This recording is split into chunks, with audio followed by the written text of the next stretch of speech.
Welcome to the MattyRocks Experience and On the Road with MattyRocks, live on location in Anaheim, California, joined with the beautiful, the talented Miss Melanie Taylor. Thank you. Thanks for joining me. Thank you for having me. I absolutely did not think that we would be putting together an interview so fast, this quick. We did. But what a great opportunity to do We are professionals. We are. Melanie, if you would, walk us through 2012 and some of the highlights that you ended the year with to go into 2013. Okay, that's a great question. Because 2012 for me was a lot about getting myself ready for performing to a much larger audience and being able to feel like I could go out there and be like that next like Beyonce or J-Lo or whatever, who are people that I like really look up to. And so some of the highlights were like the first huge show that I did with my dancers and like a live band and everything was at the Key Club in May, and that was kind of the biggest time where it all came together, like the music that we had recorded fit together and was like fully realized, with the dancers. And then I just kind of continued to gig a lot in LA and get my confidence up, be more confident on stage and comfortable and connect with people, because I've done show choir and musical theater my entire life, but it's a different world doing like your own music and really just being like a real person. So that was kind of the biggest thing about 2012. Melanie, if you would, give MattyRocks listeners an insight to who you are and taking us back to the early years of your life in San Diego, California, and how music and singing came into your life. Okay. Who I am as a person is very spontaneous, I think, and I'm generally like a happy person. People usually like tell me that, I'm just kind of like, I have a good vibe, whatever that means, and so I take that, I really take pride in that, because I hope that through my music I can also kind of like extend that joy to people. That's why I do this. And so growing up in San Diego is just, everyone's kind of like that. Everyone's sort of laid back. Nothing's like super serious. And so even some of my songs have that energy. Like I have a song called Whatever. And I think that, in life, sometimes people take their lives too seriously, and we just need to like relax and know that it's all perfect, and to just go after, like, as long as you're doing what makes you the most happy, then it's going to be okay, I have always, I think that I was just supposed to do this. I would tell my mom, like, la la, like, whatever, that she knew that I meant music, so I kind of had a affiliation with music before I could even speak, and then I just always did, like show choir and musical theater. I was kind of like one of those Glee kids that you see. Yes. I was really into it, and it just has never left me. I just luckily have had really supportive parents and really supportive friends that believed in me and were like, yeah, do this. Don't be like something that's going to be like a secure job. Like, you can do what you love. Right. Yeah. And I think early on, I think you knew from an early age that this was what you were meant to do, because riding in the passenger seat of the car with your mom. Yeah. And you read that. Okay, great. It's embarrassing. Melanie would put her head out the window and let the air kind of take her hair and flowing, and you would sing. I would. But your mom was always your biggest supporter. Always my biggest supporter. Yes. I'm flattered that you read that about me. Yeah, I would, when I was like really young, I was like a dog, like would like put my head out the window, because I didn't want her to hear me like write my songs. But then when I felt confident enough to like hear like or have her listen to the lyrics or melody that I put together, I would like sing for her, and she's always so supportive of that, and still is. Growing up, who were some of your musical influences who helped shape who Melanie Taylor was early on and is today? The first names that come to mind are Michael Jackson, for sure. I think when I saw that ride at Disneyland, I don't know if you remember that, like it was like Captain EO, and basically he transforms the evil queen into a beautiful princess or something, like through music. And I know it sounds like really, like I really went deep into this, but looking back at it, I think I thought in that moment, like, wow, music can really change people, from like this evil to good or something. So I thought, especially because that's what he did, had such an influence and impact on people. And, like Man in the Mirror, and he made like some really big statement songs. I think I thought, like, you know, as a musician, I can not only, like, do what I love and sing, but I can really change people's perspective, too. So he was huge, you know, Mariah Carey, Whitney Houston, all the great vocalists I took a lot from. I'm going to take you back to the high school years. Okay. Early on in high school, there was a performance that you did on stage, and you had a defining moment at that point in time where you knew that, yeah, you knew that this is what you wanted to do, but there was that moment in high school that you knew that this is what you really wanted to do. I want you to walk us through that defining moment that you had on stage and take us through what it meant to you. Yeah, that was my junior or senior year probably of high school, and like I said, I was very had found my passion at that point with show choir. And so we were doing like competitive competitions every weekend or something in Southern California. And I think I was like the dance captain, right? So I don't know if I put myself in the middle or like it was choreographed that way, but I was like in the middle of this song, and you know, everyone was kind of like around me or whatever. And it was just this moment, yeah, where I like saw the judges and we were doing some dance move, and it was kind of like all the energy was up and the crowd was like going crazy, and I was like, oh, I feel like I got like a voice, like this is what you're supposed to do. So from that moment I was just like hooked, nothing else. The defining moment.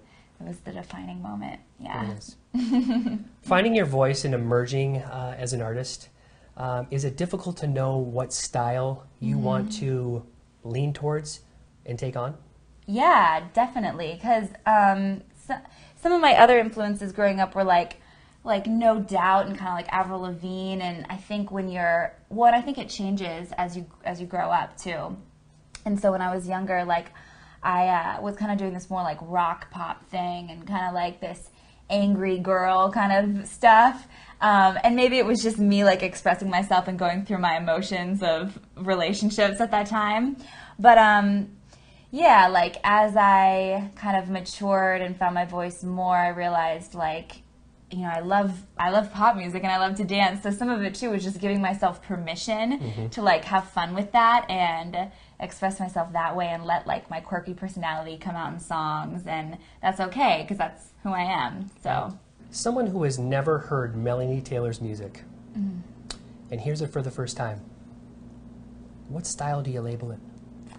I label it pop music. I feel like that's the most general way to say it, but it's also a mix between, this is gonna sound weird, but like pop dance and kind of like reggae. Like there's some reggae like undertones, I think, just because I'm from Southern California, so I have that like, I like to sort of dabble in that style a little bit. And I think Bruno Mars and Rihanna, like they've started to do that kind of same stuff too, and then also do dance. So it's cool, but yeah, I would say overall I'm kind of like a mix between Pink and Rihanna, and maybe a little like Demi Lovato is probably like how people could probably maybe pin me. But I think if you see me perform, it's there. I set myself apart by the performances that I do. So yeah. Melanie, you have a book of songs. Give listeners an insight to what this book is and what it means to you. Yeah, when I first started writing at all, I had gotten this journal from maybe somebody, and it was just like it has like music notes on it, and I was like, oh great, this is perfect. I'll write my like first song in here. And then that one song called Freak Out like kind of led to all the other songs and producers and people that I worked with in the album that I have now. And so I just kept writing songs, like all the songs that I was working on are in that book. So it's cool because it kind of tells like the story of like my path in this whole industry as well as being the songs. So I like look at it and it's almost like reading like a storybook or like a history book of my like last 3 years in this industry. So it's really special to me. What would happen if that book of songs disappeared? I would kill someone. No, I'm just kidding. I would be very depressed and cry. Probably a lot. So I should probably put it in the safe. Keep it locked up. Right now it's like, I don't know, next to my bed, but... We all know where it is. Yeah. Don't go. Where do the ideas and inspirations come from that create these amazing songs? They just come from my life, I think, and I try to think about the things that I have the most sort of like energy on that I want to say, and then go from there. But a lot of times, it depends on how I'm writing. But if there's already a track or like a song that I'm writing to, I a lot of times let this song kind of like speak to me and like, what is this music saying to me, you know, and then relate it to my own life. But you know, I've had times where, like, I wrote this song, Lonely, and I remember I was, like, dropping my friend back off from the airport, and I was so tired, so maybe it was kind of, like, delusional or something from getting up so early. But I was coming back, like, in traffic, and all of a sudden this just melody and, like, the words just kind of came to me, and I actually started crying, like, because I was like, this is something, like, I have to write down, and so I just put it in my voice memo. And so it just depends. Okay. Someone as talented as you with such an amazing, beautiful voice. Thank you. What message or advice do you send out to other younger, aspiring singers who may want to take this path? Well, I think it's a different question, like, for what message I want to say to, like, everyone, and then someone that might want to do this. I think for everyone, but it's kind of the same thing too. Like, it's, you know, do what you love to do and stick with that, because we only have this life, you know, we only have like right now. And so if even if you're not making like the money that you would love to make, or, you know, whatever, it's like you won't be happy unless you're really doing it. And I think that's overlooked a lot of times. So I guess that's the overall thing, and then just to be like present and not be so worried about like what's coming next or what's in the past. I have to remind myself that all the time too, but that's, I think, like a really kind of solid thing that I want to say in my music too. Along with the singing comes the dance moves.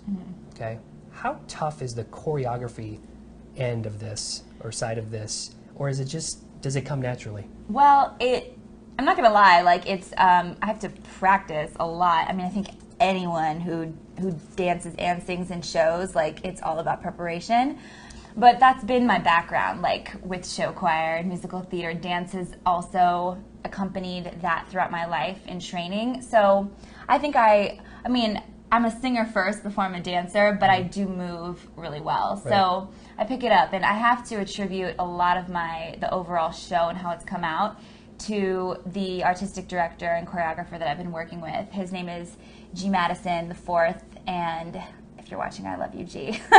He works with like Rihanna. I mean, he works with Alicia Keys, and he works all the time basically. So he's really good at knowing not only like, but so like taking that expertise, but then fitting it with like what looks good on my body.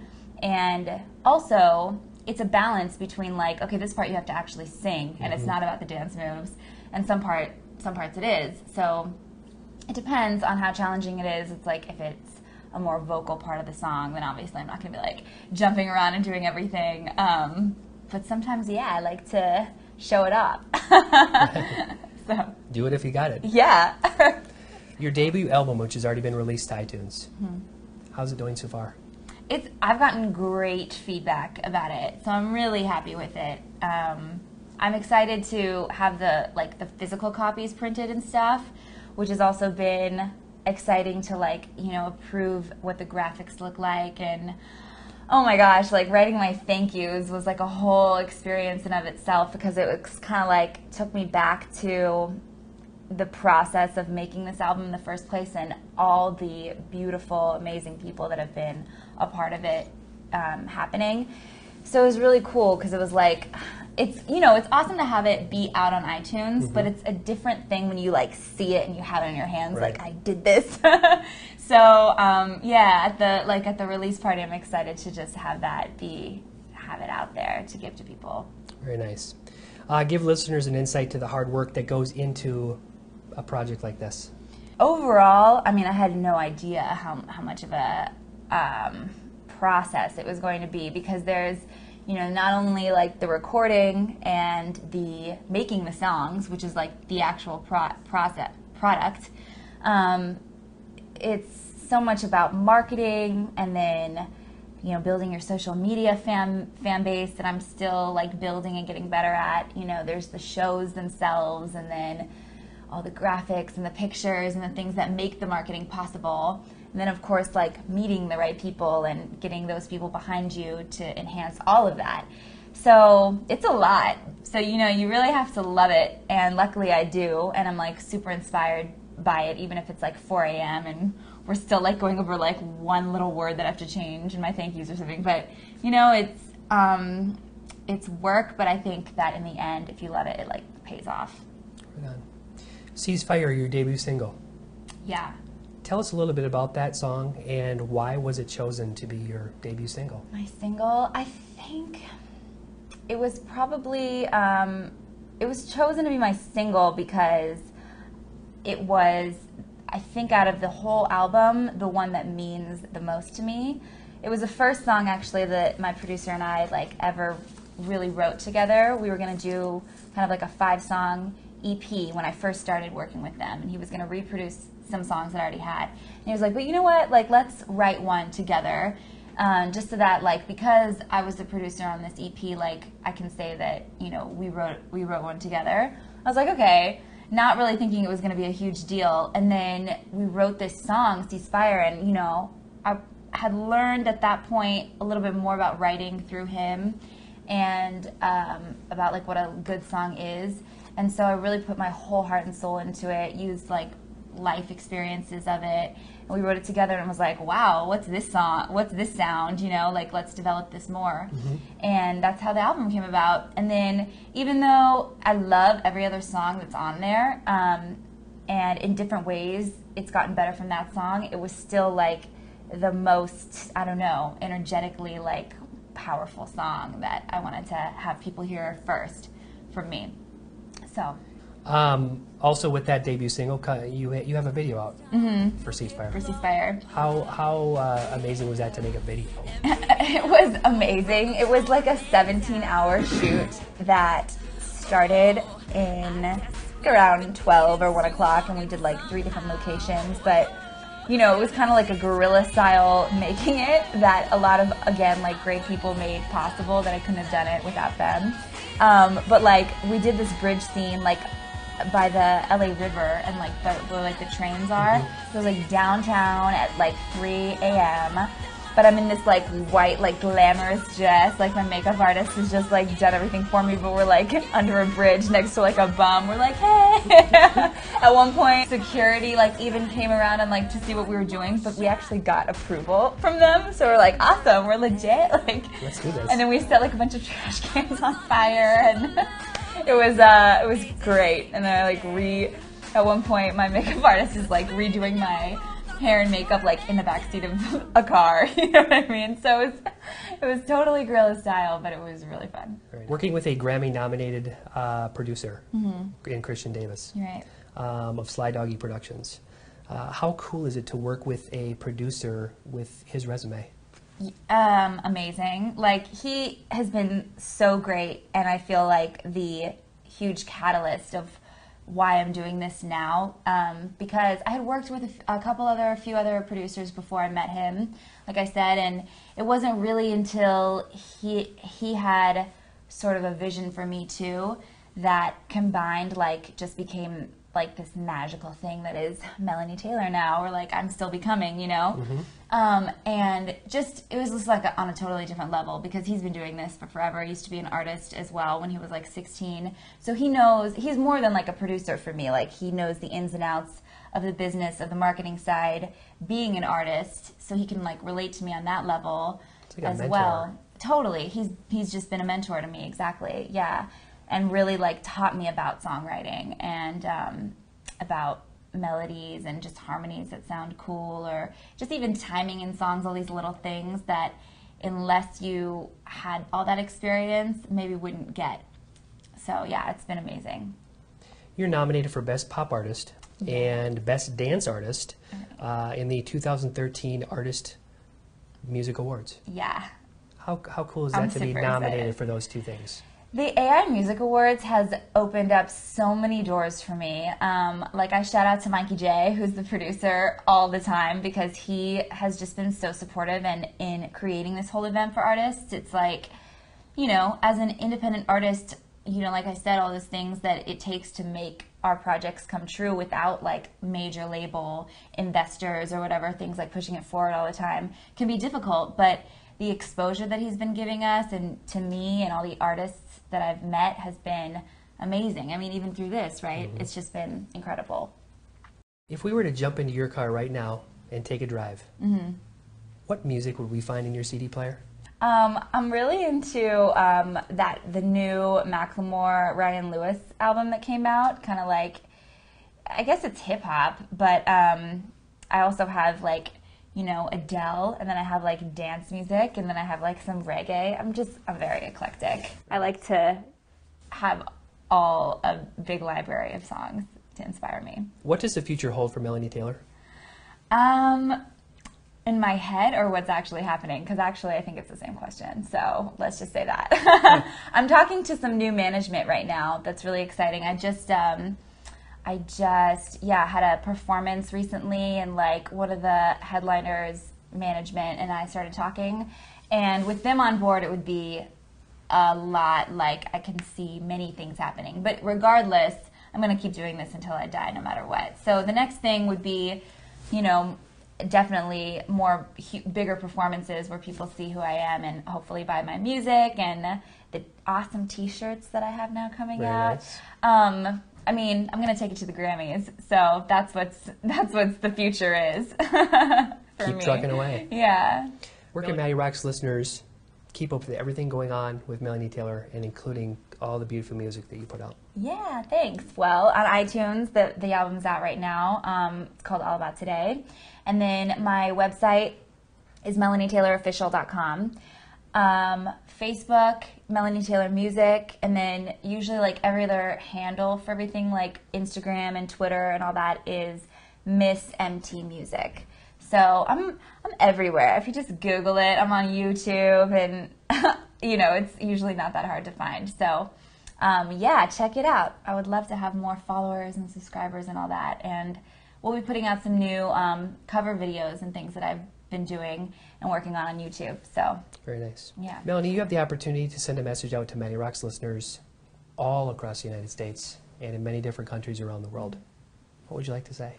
Okay, well, this is perfect because I'm actually not going to think about this answer that much, which is my message. I think that personally, I tend to overthink things all the time. And usually you know what it is that you need to do or love to do in your life, whatever just makes you happy. So I think my message is like, don't think about it. Just like do it. If it makes you happy, then that's your kind of confirmation that you're doing the right thing. And I hope that that's sort of the message that my music translates to people and that you get from me as an artist. So yeah, that's it. Pretty simple. Right. Thanks, Melanie, for taking the time out this evening to sit with me one-on-one for this interview. It's truly an honor to sit with you. Continued success to you going forward. Thank you. You've heard it here, MattyRocks listeners, on the road with MattyRocks with Miss Melanie Taylor. Thanks again, Melanie. Thank you. Thank you for listening. MattyRocks out.